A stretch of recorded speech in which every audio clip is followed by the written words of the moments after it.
Hello વિદ્યાર્થી મિત્રો, good morning. કેમ ચાલી રહ્યું છે સ્ટડી? થોડીક તકલીફ થતી હશે. 12થનું ઓપન થઈ ગયું છે, સર અમારું ક્યારે ઓપન થશે?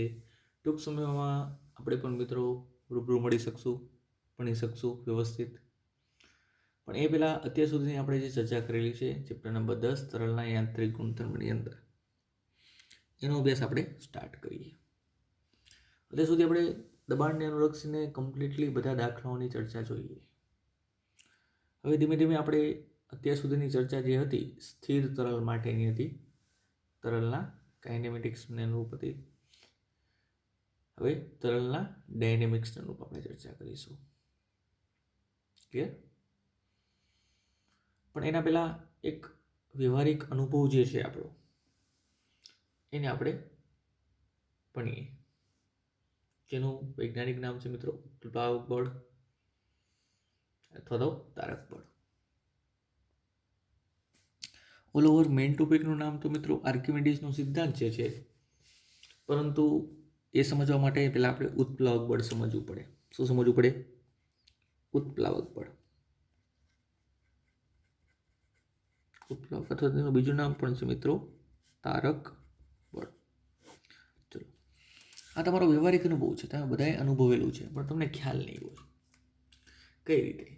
તો કે જ્યારે તમે સ્વિમિંગ પુલની અંદર કૂદકો મારો છો, તળાવની અંદર, કૂવાની અંદર જ્યારે તમે કૂદકો મારો છો, ક્લિયર, ત્યારે આપણા શરીરને અનુરૂપ સામેનું જે તરલ જે છે, એટલે કે પાણી જે છે, એ આપણા ઉપર વિરુદ્ધ દિશામાં બળ લગાડે છે. એટલે ઘણી વખત આપણને પાણી વાગે પણ ખરા. તો એ જે છે મિત્રો, કે જ્યારે કોઈ પદાર્થ પ્રવાહીમાં ડૂબતો હોય ત્યારે પ્રવાહી દ્વારા તે પદાર્થ ઉપર જે બળ લાગતું હોય, એ બળને જ શું કહેવાય છે? ઉત્પ્લાવક અથવા તો તારક બળ લાગે છે, તારક બળ કહેવાય છે. હવે સિમ્પલ વસ્તુ, ધારો કે આપણે પાણી ઉપર ચાલતા હોય તો આપણું વજન હલકું થઈ જાય છે. એનું એકમાત્ર રીઝન જે છે એ ઉત્પ્લાવક બળ છે. કોઈ પણ વ્યક્તિને આસાનીથી ઊંચકી શકો છો, તમે સહેલાઈથી ઊંચકી શકો છો જ્યારે એ વ્યક્તિ તરલમાં હોય ત્યારે, પ્રવાહીમાં હોય ત્યારે. ક્લિયર? તો એનું એકમાત્ર રીઝન શું છે મિત્રો? ઉત્પ્લાવક બળ. કેમ? તો કે વ્યક્તિનું વજન બળ અધો દિશામાં લાગે છે, એટલે કે નીચે તરફની દિશામાં, પણ એ પ્રવાહી એ જ વ્યક્તિ ઉપર ઉપરની દિશામાં પણ બળ લગાડે છે, જેને ઉત્પ્લાવક બળ કહીએ છીએ આપણે. એટલે વજન બળ અધો દિશામાં, ઉત્પ્લાવક બળ લાગે છે મિત્રો ઉર્ધ્વ દિશામાં, એટલે કે ઉપર તરફની દિશામાં. તો જો બેનું પરિણામી ગણીએ તો એ વ્યક્તિનું જે વજન જે છે ખરેખર શું થાય છે? ઘટી જાય છે. એટલા માટે તમે વ્યક્તિને હલકી ફીલ કરી શકો છો. ઇવન આપણું શરીર પણ હલકું ફીલ કરી શકો છો કેની અંદર? તરલની અંદર. એટલા માટે તમે જેટલા બળથી આપણા ડામરના રોડ ઉપર તમે ચાલતા હોય, એટલા બળથી તમે પાણીની અંદર ચાલી શકો નહીં. ક્લિયર? તો જોઈએ મિત્રો તેની વ્યવસ્થિત વ્યાખ્યા શું છે ઉત્પ્લાવક બળ. તો સિમ્પલ ને એક સોબર વ્યાખ્યા છે કે જ્યારે પદાર્થને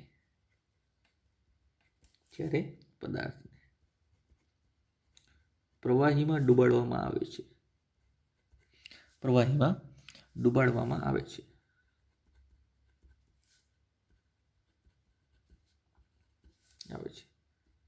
ત્યારે તે પ્રવાહી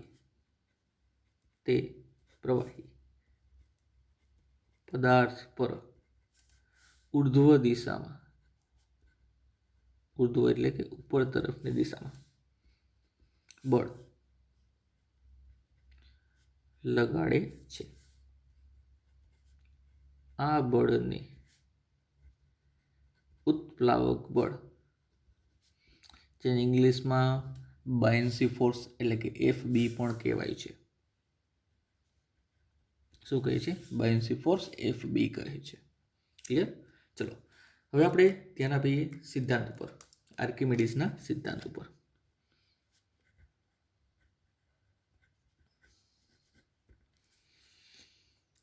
શું છે મિત્રો આર્કિમિડીઝનો સિદ્ધાંત? પહેલા સેન્ટેન્સ લખીએ, પછી તેને સમજવાની ટ્રાય કરીએ. ચલો, એના માટે પણ એક તમને સરસ મજાનું પહેલા ઉદાહરણ આપું, સમજો. તમે ધારો કે એક પાણી ભરેલી ડોલ લ્યો છો અને એમાં તમારો જમણો હાથ એ ધીમે ધીમે ડોલની અંદર પાણીમાં ડૂબોળો છો. તો જેમ જેમ પાણીનો જમણો હાથ તમારો ડોલમાં અંદર ડૂબતો જશે, એમ તમારા હાથનું જે કદ હશે, જો દળ નથી કહેતો, તમારો હાથ જે છે એ પાણીની અંદર જેટલી જગ્યા રોકશે, એટલે કે એને કદ કહેવાય, એટલા કદનું પાણી ઉપર આવે. આપણને નાનપણમાં સરસ મજાની વાર્તા આવતી, કાગડાએ પાણી પીધું એની, કે એક સરસ મજાનું પાત્ર હોય છે, એમાં થોડુંક એવું જ પાણી હોય છે, પણ કાગડો જ્યારે એ ચોચ અંદર નાખે છે ત્યારે એ પાણી સુધી પહોંચતી નથી, એટલે શું કરે છે, કાંકરા નાખે છે. કાંકરા નાખવાની શરૂઆત કરે, પથ્થર નાખવાની શરૂઆત કરે, એમ એ પાણી શું આવે છે, ઉપર આવે છે. તેનો મતલબ શું થયું, તમે જેટલું દ્રવ્ય તરલની અંદર ડૂબાડો તો એટલા કદનું તરલ એ ક્યાં આવે છે, ઉપર તરફની આવે છે, ઉપર તરફની દિશામાં આવે છે. એટલે જેટલું તરલ જેટલું તમે દ્રવ્ય અંદર ડૂબાડેલું છે, કોઈ પણ પદાર્થ તમે અંદર ડૂબાડશો, ક્લિયર, એટલા કદનું તરલ અને એને અનુરૂપ વજન બળ ઉપર તરફની દિશામાં લાગશે. ચલો સમજીએ, પછી ચર્ચા કરીએ. તો પહેલા સેન્ટેન્સ લખું છું મિત્રો, ખાસ સમજજો. આર્કિમિડીઝનો સિદ્ધાંત: જ્યારે કોઈ પદાર્થ પ્રવાહીમાં અંશતઃ એટલે કે થોડોક કે પછી સંપૂર્ણપણે ડૂબાડવામાં આવે છે ત્યારે તેના પર લાગતું ઉત્પ્લાવક બળ કેટલું હોય, તો એ ઉત્પ્લાવક બળનું મૂલ્ય તેણે વિસ્થાપિત કરેલા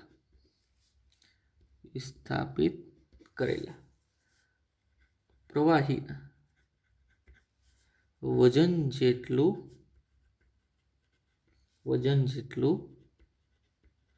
હોય છે. અને કઈ દિશામાં હોય, તો કે ભાઈ વિસ્થાપિત કરેલા પ્રવાહીના દ્રવ્યમાન કેન્દ્ર પર ઉર્ધ્વ દિશામાં લાગે છે. તો આ થયો મિત્રો આર્કિમિડીઝનો સિદ્ધાંત, જે કોનું મૂલ્ય આપે છે, તો કે એ આપે છે ઉત્પ્લાવક બળનું મૂલ્ય.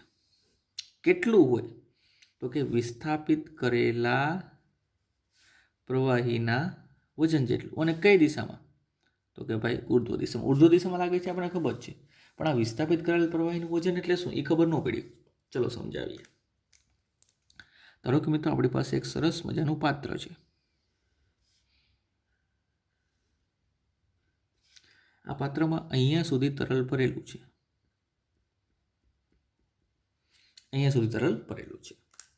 આ તરલ ભરેલા પાત્રમાં જો કોઈ પદાર્થ ડૂબાડવામાં આવે, ધારો કે આપણે અંશતઃ ડૂબાડીએ છીએ. કેવો ડૂબાડીએ છીએ, અંશતઃ ડૂબાડીએ છીએ. તો જેટલો પદાર્થ ડૂબાડવામાં આવે એને અનુરૂપ એટલું પ્રવાહી ડાબી બાજુથી અને જમણી બાજુ, એટલે ફરતે, પદાર્થની ફરતે એટલું પ્રવાહી ક્યાં આવશે, ઉપર તરફ આવશે. તો એટલું પ્રવાહી ઉપર આવે તો હવે પાણીનું લેવલ જે છે એ કંઈક આ કહેવાશે. તો મિત્રો આટલો જે ભાગ જે છે ને, આટલો ભાગ કે જેટલું પ્રવાહી પદાર્થને ડૂબાડતા ઉપર આવે છે, એને કહેવાય વિસ્થાપિત તરલ. શું કહેવાય મિત્રો, વિસ્થાપિત તરલ. તો આટલો ભાગ જે છે, જે હેઝ વડે દર્શાવેલો છે, લાઇનિંગ વડે દર્શાવેલો છે, એને શું કહેવાય, વિસ્થાપિત થયેલ તરલ. ક્લિયર? તો એટલો ભાગ જે છે એટલા તરલનું કંઈક દળ હશે. યસ, ધારી લ્યો કે મિત્રો એ તરલનું દળ છે m ડેશ. કેટલું છે, m ડેશ. અને આ તરલનું વજન બળ એટલે કે m ડેશ c થાય, તો કે યસ m ડેશ c થાય. તો એટલું વજન બળ પ્રવાહી પર ઉર્ધ્વ દિશામાં લાગે છે, જેને આપણે ઉત્પ્લાવક બળ એટલે કે બાયોન્સી ફોર્સ આપણે કહીએ છીએ. તો એના સિદ્ધાંત અનુસાર પ્રવાહી દ્વારા પદાર્થ પર લાગતું બળ જેને આપણે ઉત્પ્લાવક બળ કહીએ તો એનું મૂલ્ય ઉત્પ્લાવક બળ FB એનું મૂલ્ય વિસ્થાપિત થયેલ તરલ એના વજન બળ જેટલું. વજન બળ એટલે કે તેનું દળ ધારો કે m ડેશ હોય તો તેનું વજન બળ થશે m ડેશ g. ક્લિયર? ધારો કે આ જે તરલ છે મિત્રો એ તરલની ઘનતા આપણે ધારી લઈ ρ, તો એમની જગ્યાએ તમે લખી શકો ρ v ઇન્ટુ g. જ્યાં v શું છે મિત્રો ખાસ સમજો. જ્યાં v શું છે મિત્રો, આ v જે છે એ v શું છે તો કે જેટલું તરલ વિસ્થાપિત થઈને ઉપર આવેલું હશે એનું કદ, એટલે કે વિસ્થાપિત તરલનું કદ. અથવા તો આમ ન લખવું હોય તો શું લખાય, તો કદ તો જેટલો પદાર્થ ડૂબ્યો હશે ને એટલા જ કદનું પાણી ઉપર આવ્યું, એટલું જ પ્રવાહી ઉપર આવ્યું હોય તો તમે પદાર્થની સાપેક્ષમાં પણ લખી શકો. એટલે કે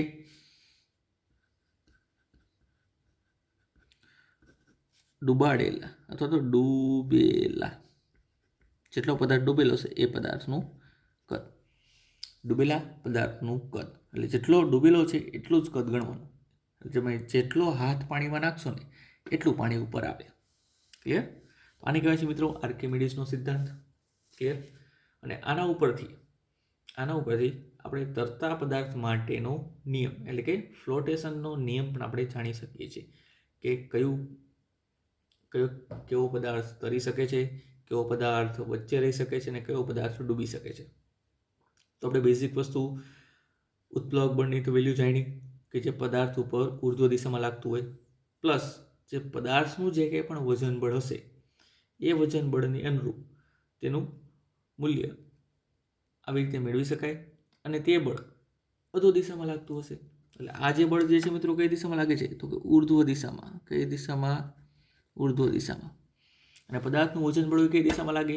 અધો દિશામાં. બસ આ બે બળો ઉપરથી તમે નક્કી કરી શકો કે પદાર્થ તરશે, એ પદાર્થ ડૂબશે કે એ પદાર્થ વચ્ચે સમતોલન સ્થિતિમાં રહેશે. ચલો તો એના વિશે આપણે ચર્ચા કરીએ. તરતા પદાર્થનો નિયમ.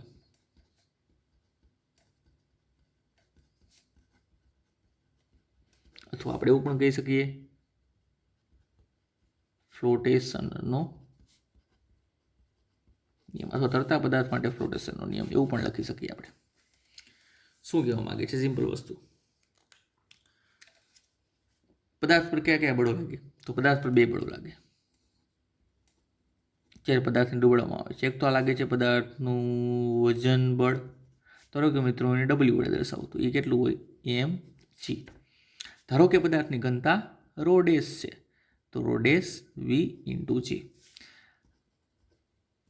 આટલું બળ કઈ દિશામાં લાગે તો કે આટલું બળ લાગે ભાઈ અધો દિશામાં. સેકન્ડ વન લાગે પ્રવાહી દ્વારા પદાર્થ પર લાગતું ઉત્પ્લાવક બળ, જેને આપણે FB કહીએ છીએ, જેનું મૂલ્ય આપણે હવે જાણીએ છીએ કેટલું હોય? m dash g. જે m ડેશ એટલે શું છે તો વિસ્થાપિત થયેલ તરલ દળ એટલે કે ρ v g. જે પદાર્થની ઘનતા ρ ડેશ લીધી એવી રીતે તરલની ઘનતા આપણે અહીં લેવાની છે ρ. આ ક્યાં લાગે? ઉર્ધ્વ દિશામાં લાગે. ચલો આ બંને બળો ઉપરથી આપણે નક્કી કરશું કયો પદાર્થ ડૂબશે, કયો તરશે અને કયો સમતોલન સ્થિતિમાં વચ્ચે રહી શકે. એના માટે આપણે ચર્ચા કરી. ચલો ધારો કે એક પાત્ર છે, આ છે એક પાત્ર.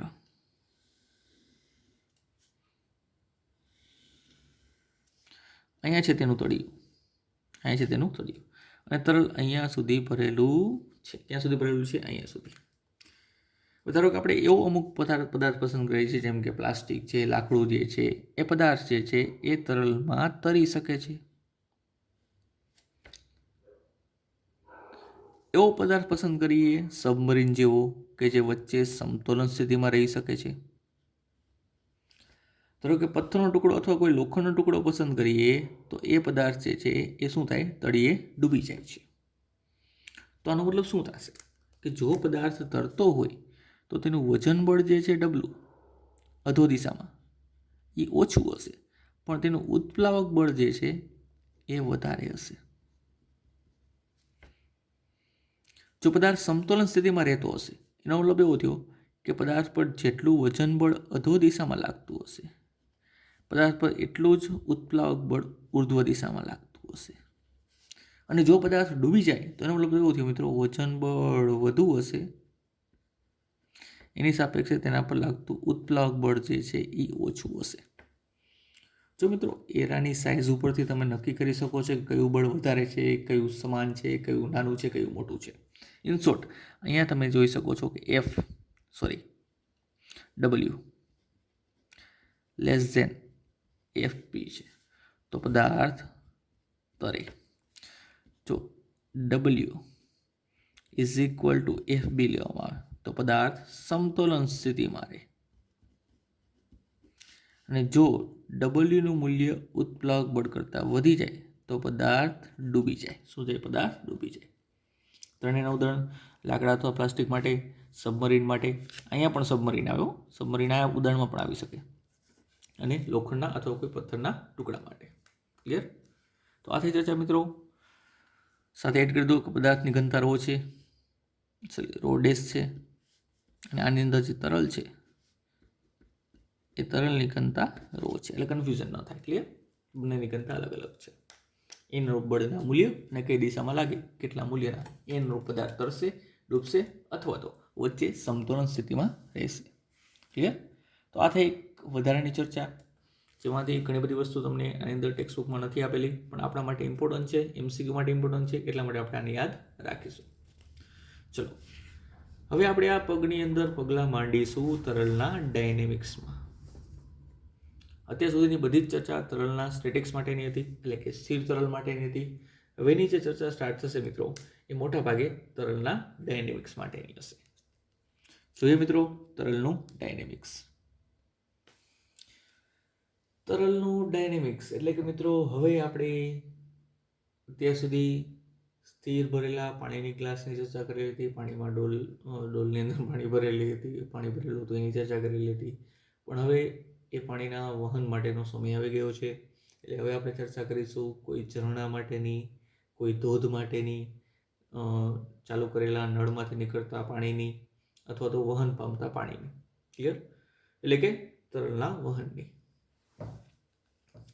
તરલનું વહન એટલે માત્ર પ્રવાહી નહીં, પણ મિત્રો તેમાં વાયુનો પણ સમાવેશ કરવાનો છે, પણ મોટા ભાગનો જે સંદર્ભ જે છે એ પ્રવાહીને અનુલક્ષીને જ ચર્ચા કરેલો છે. તરલના વહનની જો વાત કરીએ તો મિત્રો ઘણા પ્રકારના વહન તમને ઘણી વખત જોવા મળતા હોય, પણ આપણા માટે જે સૌથી વધારે ઇમ્પોર્ટન્ટ છે એવા વહનની ચર્ચા આપણે સ્ટાર્ટ કરીશું. સૌપ્રથમ એ વહનનું નામ છે મિત્રો સ્થાયી વહન. તો સૌપ્રથમ આપણે જાણકારી મેળવીએ સ્થાયી વહન એટલે શું.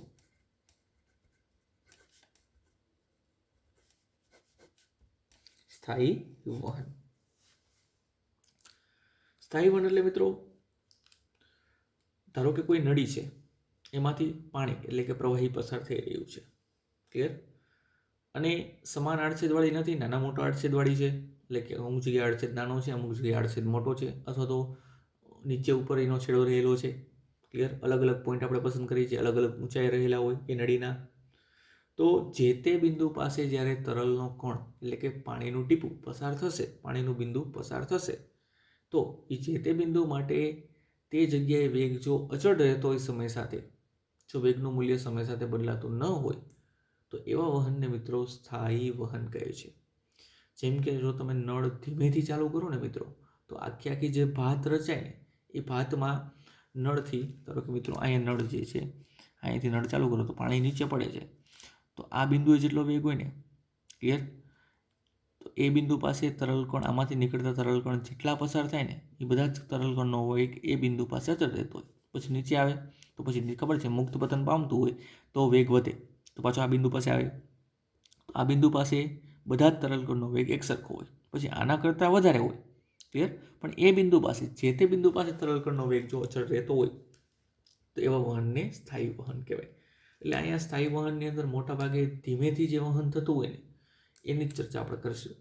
કારણ કે ધીમેથી જો વહન થતું હોય ને કોઈ પણ તરલનું, તો એ જગ્યાએ વેગ જે છે એ જે તે બિંદુ પાસે સમય સાથે અચળ રહેતો હોય. ક્લિયર? તો વ્યાખ્યા આપી દઈએ સૌપ્રથમ સ્થાયી વહન એટલે શું. તો કે ભાઈ સ્થાયી વહન એટલે જો આપેલ બિંદુ પાસે, જો આપેલ બિંદુ પાસે તરલનું કણ એટલે કે પાણીનું ટીપું પસાર થશે, તો એ જગ્યાએ વેગ જો અચળ રહેતો હોય સમય સાથે, જો વેગનું મૂલ્ય સમય સાથે બદલાતું ન હોય, તો એવા વહનને સ્થાયી વહન કહે છે. જેમ કે જો તમે નળ ધીમેથી ચાલુ કરો ને મિત્રો, તો આખી જે ભાત રચાય ને એ ભાતમાં નળથી, ધારો કે મિત્રો અહીંયા નળ છે, અહીંયાથી નળ ચાલુ કરો તો પાણી નીચે પડે છે, તો આ બિંદુએ જેટલો વેગ હોય ને, ક્લિયર, તો આ બિંદુ પાસે આપેલ બિંદુએ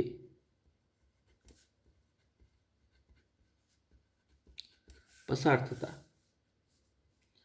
દરેક કણનો વેગ સમય સાથે અચળ એટલે કે અફર જળવાઈ રહેતો હોય તો તેવા વહનને સ્થાયી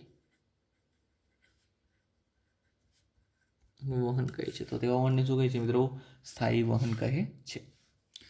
એક્ઝામ્પલ તરીકે જો હું વિચારું કે ધારો કે આ કોઈ તરલ કણનો ગતિમાર્ગ છે, આ છે કોઈ તરલ કણનો ગતિમાર્ગ, અને એમાં પર્ટિક્યુલર હું બિંદુ પસંદ કરું છું. ધારો કે આ બિંદુ છે પી, આ છે બિંદુ ક્યુ, આ છે બિંદુ આર.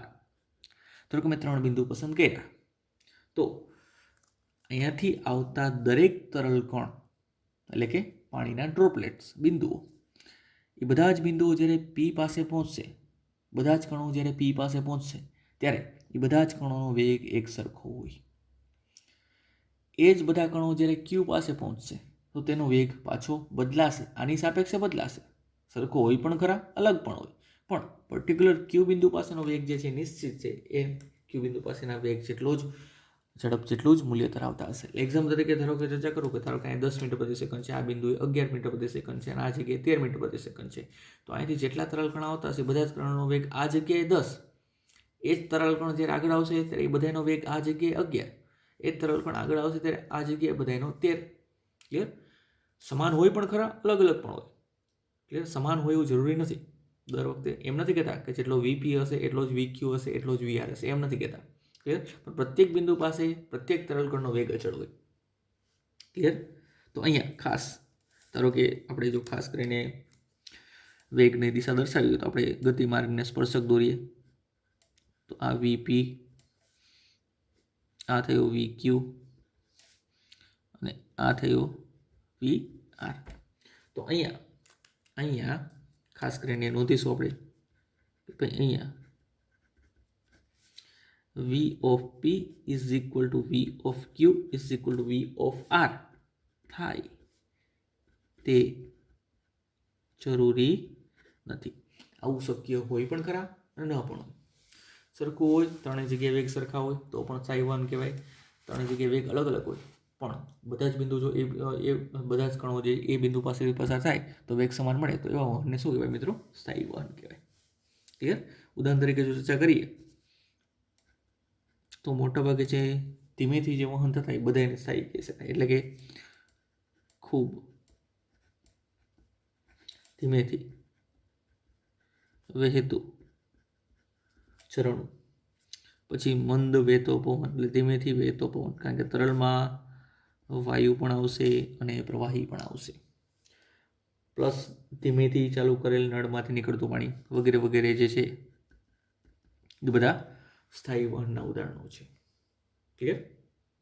ચલો, આ જ સ્થાયી વહનને રજૂ કરવાની એક બીજી રીત પણ છે જેને મિત્રો ધારારેખીય વહન પણ કહેવાય છે. શું કહેવાય છે મિત્રો? ધારારેખીય વહન. તો નેક્સ્ટ આપણે નવો ટોપિક ભણીએ, ધારારેખા અને ધારારેખીય વહન. ક્લિયર? ચલો, આનો જ પાર્ટ છે મિત્રો. ક્લિયર? પણ સ્પેસિફિકેશન આપે છે કંઈક ચોક્કસ વ્યાખ્યાયિત કરે છે ચોક્કસ રીતે. શું? તો સૌપ્રથમ એ પેલા એ સમજો, આ તરલ કણોનો જે ગતિમાર્ગ છે ને, આ ગતિમાર્ગ આપણે જે દોર્યો એ ગતિમાર્ગને કહેવાય સૌપ્રથમ પ્રવાહ રેખા. શું કહેવાય? પ્રવાહ રેખા. તો આ શું દર્શાવ્યું છે મેં અહીંયા? પ્રવાહ રેખા દર્શાવી છે. એટલે કે તરલ કણના ગતિમાર્ગને સૌપ્રથમ શું કહેવામાં આવે છે? પ્રવાહ રેખા કહે છે. ચલો, એ એક વસ્તુ નોંધી લઈ પહેલા તો, તરલ કણના ગતિમાર્ગને શું કહે છે? પ્રવાહ રેખા કહે છે. હવે એ સમજીએ ધારા રેખા શું છે મિત્રો. ચલો હવે એ સમજીશું આપણે ધારા રેખા શું છે. આપણે ખબર છે કે જે તરલ કણ પી બિંદુ પાસે પસાર થશે તો તેનો વેગ આ દિશામાં હશે, એટલે કે તેની પ્રવાહ રેખાને દોરેલા સ્પર્શકની દિશામાં, અથવા તો તેને ગતિમાર્ગ જે છે ગતિમાર્ગને દોરેલા સ્પર્શકની દિશામાં. આ વક્ર જે છે વક્રના સ્પર્શકની દિશામાં. એ જ બધા કણ ક્યુ બિંદુ પાસે પસાર થશે તો તેનો વેગ આ દિશામાં હશે, એટલે કે અહીંયા દોરેલા સ્પર્શકની દિશામાં. ક્લિયર? તો મિત્રો જે તે બિંદુ પાસેથી પસાર થતા તરલ કણનો વેગ જો તે બિંદુએ વક્રને દોરેલા સ્પર્શકની દિશામાં હોય તો એવા વક્રને શું કહેવાય મિત્રો? ધારા રેખા કહેવાય. તો આને તમે ધારા રેખા પણ કહી શકો, કારણ કે દરેક બિંદુએ વેગ સ્પર્શકની દિશામાં મળશે. ક્લિયર? તો વ્યાખ્યા આપીએ ધારા રેખા એટલે શું છે? તો કે ભાઈ જે વક્ર પરના દરેક બિંદુ પાસેનો સ્પર્શક તે બિંદુ પાસેથી અથવા તે બિંદુ પાસેથી પસાર થતા તરલ કણના વેગની દિશા દર્શાવતો હોય અથવા તો વેગની દિશામાં હોય તો તેવા વક્રને ધારા રેખા કહે છે. તો તેવા વક્રને શું કહે છે મિત્રો? ધારા રેખા કહે છે. અને જે વહનમાં તરલનું વર્ણન અથવા તરલનું વહન એ ધારા રેખાઓને અનુલક્ષીને કરવામાં આવતું હોય તો એવા વહનને ધારા રેખીય વહન કહે છે. ચલો એ પણ નોંધી લઈએ. જે વહન ધારા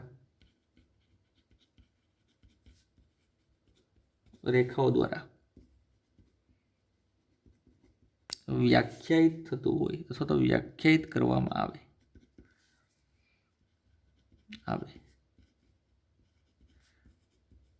તેવા વહનને ધારા રેખીય વહન કહે છે.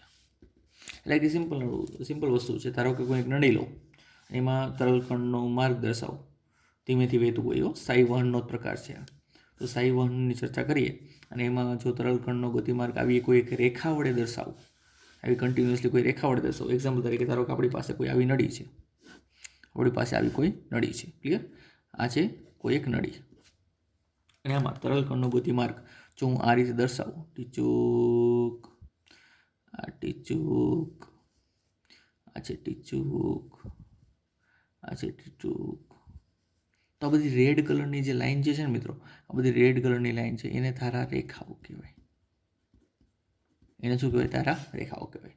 અને ધારા રેખાઓના સંદર્ભમાં જ આપણે જો તરલના વહનનું વર્ણન કરતા હોય, ચલો આ ડાયરેક્શન આપી દઈએ જેથી કહો આપણે તરલનું વહન આ બાજુ થાય છે. અને ધારા રેખાના સંદર્ભમાં જો આપણે તરલનું વહનનું વર્ણન કરતા હોય તો એવા વહનને ધારા રેખીય વહન કહે છે. ક્લિયર? હજી આપણે અમુક આની બેઝિક લાક્ષણિકતાઓની પણ ચર્ચા કરવી છે કે ધારા રેખાની લાક્ષણિકતા શું છે, તેના લક્ષણ કેવા છે. ક્લિયર? આવું દોરવાનું કંઈક રીઝન છે મિત્રો, કેમ એ પણ તમને હું સમજાવીશ. પરંતુ આ બધી જ ચર્ચા જે બાકીની જે છે, ધારા રેખાઓની લાક્ષણિકતા છે, વહન નળી છે, આ બધી જ ચર્ચા આપણે કરીશું નેક્સ્ટ લેક્ચરમાં. ક્લિયર? તો હજી આ ટોપિક પૂર્ણ થયો, અહીંથી જ આપણે કન્ટિન્યુ કરીશું નેક્સ્ટ લેક્ચરની અંદર. ત્યાં સુધી મિત્રો આટલું કમ્પ્લીટ કરીએ અને યાદ રાખીએ.